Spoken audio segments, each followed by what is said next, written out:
Saya percaya ramai di antara kita yang pernah menginap di hotel ataupun bekerja di hotel pasti ada pengalaman-pengalaman pahit manis, termasuklah pengalaman seram dan misteri, kan?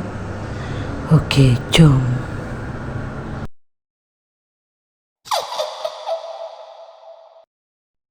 Pada masa ni aku dah kawal aku bekerja di sebuah syarikat.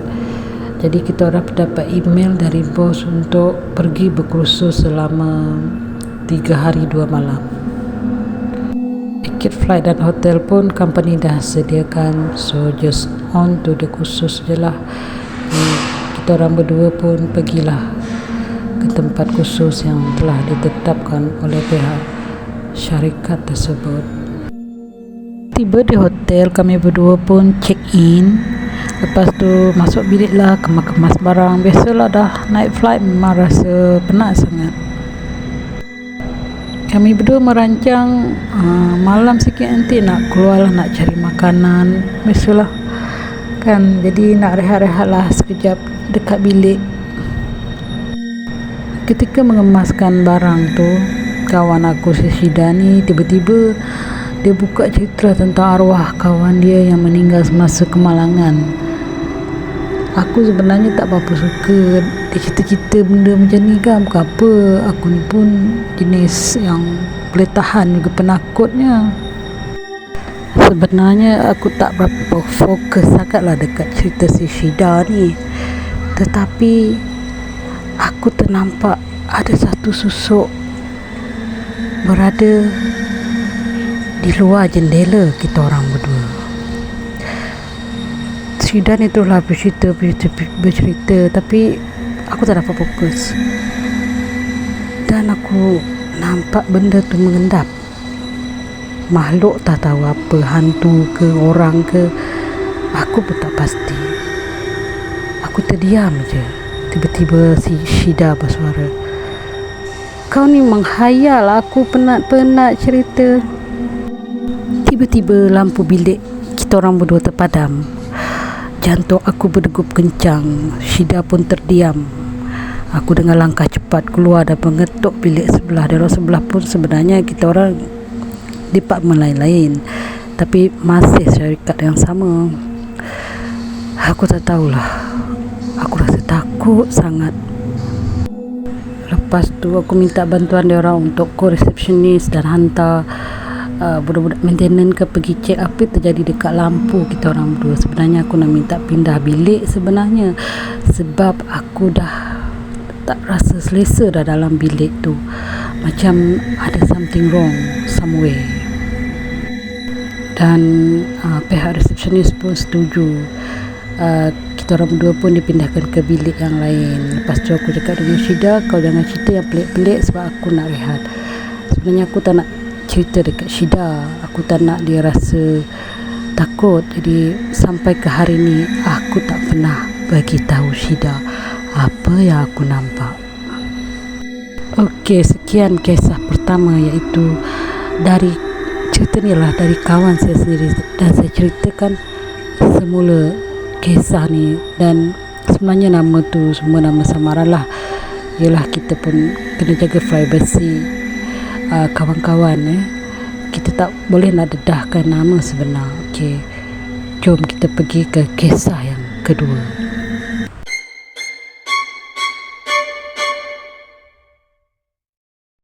Ini adalah cerita dari sahabat aku yang bernama Alin. Alin bekerja di sebuah hotel di Kuala Lumpur. Kalau aku sebut nama hotel ni, garanti korang semua tahu, tapi tak apalah. Dia bekerja sebagai seorang resepsionis di hotel tersebut. Alin ni memang seorang yang rajin dan dia sentiasa menepati waktu bekerja dan tak pernah bolos kerja. Biasanya beg dan pakaian persalinan adalah disimpan di bilik loker, sebab di bilik loker tersebut disediakan bilik untuk bersalin baju. Bilik tu berada di tingkat 3. Pada malam tersebut, Alin bertugas shift malam. Jadi biasanya shift malam ni 2 orang je. So dengan berani tak beranilah Alin memaksakan diri naik ke tingkat 3 menuju bilik loker.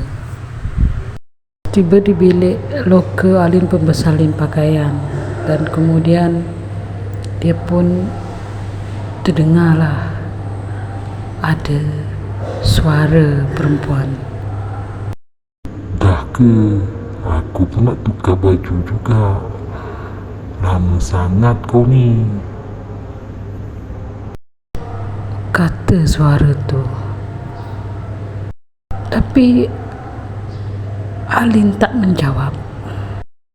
Alin tak jawab sebab dia tahu kawan yang seorang lagi masih di kaunter. Tak mungkin dia naik ke atas. Hai, bulu roma dah meremang. Alin pelan-pelan membuka pintu bilik persalinan. Tanpa membuang masa, Alin pun berlari menuju ke lift dengan sekuat hati tanpa menoleh ke kiri dan ke kanan. Siapa nak toleh, oi?